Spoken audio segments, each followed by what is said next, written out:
பார்த்திங்கன்னா உளவில்லா வேளாண்மையில் வந்து வாழை போட்டிருக்கோம். இது வந்து முதல் தாரு, அதுவும் அது முதல் தாரு, இதுவும் இதோட முதல் தாரு, அங்கேயும் அதோட முதல் தாரு. எல்லாமே வந்து இப்போ தார்கள் வந்துருச்சு. இப்போ இதில் என்ன பிரச்சனைன்னு பார்த்திங்கன்னா, இதுக்கு ஃபுல்லாக நம்ம வந்து எந்த ஒரு செலவுமே இல்லை, எல்லாமே வந்து 0 பட்ஜெட் தான். ₹1 கூட நம்மளுக்கு செலவு இல்லை. நம்ம இனி வந்து இது பார்த்திங்கன்னா, இது இன்னும் வந்து நம்ம 10லேருந்து மினிமம் குறைஞ்சது ஒரு 10லேருந்து அதுக்கு மேலே நம்ம எத்தனை ஆண்டுகள் வேணாலும் நம்ம இப்படியே வச்சுக்கலாம்.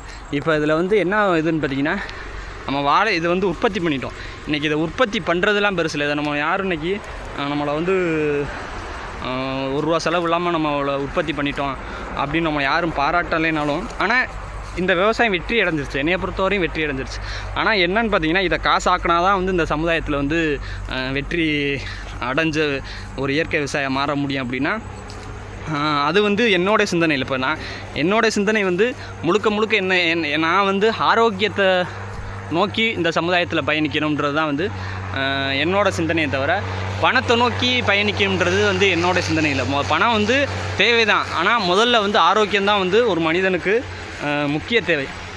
அதனால் வந்து நம்ம முழுக்க வந்து ஆரோக்கியமான வாழ்கிறதுக்கு தேவையானதை தேடி தான் ஓடிக்கிட்டு இருக்கோம். அதனால தான் வந்து இந்த விவசாயம், அதாவது இது பார்த்திங்கன்னா எந்த செலவும் இல்லை, எல்லாமே பார்த்திங்கன்னா இயற்கை. இது ஃபுல்லாக வந்து என்னோடய உழைப்பால் வந்துச்சான்னு கேட்டிங்கன்னா முழுக்க இல்லை. அதெல்லாம் ஒரு தவறானது. இது ஃபுல்லாமே வந்து இயற்கை. அது வந்து இந்த முழுக்க இந்த இங்கே இருக்கும் மண்புழுக்கள், கரையான்கள், எறும்பு, கோடிக்கணக்கான நுண்ணுயிர்களால் வந்து வளர்ந்தது தான் வந்து இந்த இதெல்லாம் வந்து இது என்னென்னா, இது இங்கே வந்து என்ன கான்செப்ட்னா, அதை எவ்வளோக்கெவ்வளோ நம்ம பாதுகாக்கிறோமோ அவ்வளோக்கெவ்வளோ நம்ம வந்து நம்மளுக்கு வந்து அது வந்து எந்த உழைப்பும் இல்லாமல், எந்த செலவும் இல்லாமல் நம்மளுக்கு ஆண்டுதோறும் கொடுத்துக்கிட்டே இருக்கும். இப்படி தான் இருந்துச்சு விவசாயம். நம்ம தான் வந்து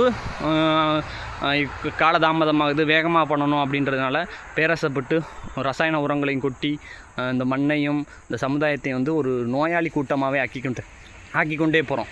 அப்போ இதில் வந்து இப்போ என்னன்னா, இப்போ நம்மளுக்கு வந்து தார்கள் அதிகமாகிடுச்சு. முன்னாடி இப்போ சந்தையில் வந்து மாதத்தில் 4 தார் தான் விற்பனை ஆகும். ஆனால் இப்போ பார்த்திங்கன்னா இப்போ தார்கள் நம்மளுக்கு இன்னும் வாழை அதிகமாகிடுச்சு. அப்போ நம்ம ஏன் அப்படின்னு பார்த்திங்கன்னா, இந்த இடத்துல நம்ம இன்னும் வெற்றி அடைஞ்சால் தான் நம்ம அடுத்த அதாவது இந்த ஒரு வாழை பண்ணுறதுக்கும் எனக்கு ஒரே காலகட்டம் தான், இதே 10 ஏக்கரில் எனக்கு வாழை பண்ணுறதுக்கும் ஒரே காலகட்டம் தான். அப்போ எனக்கு என்னென்னு பார்த்திங்கன்னா, என்னோடய திறமைகள் வந்து காலங்கள் வீணாகுது. இதுதான் வந்து என்னுடைய வந்து ஒரு ஆதங்கமே.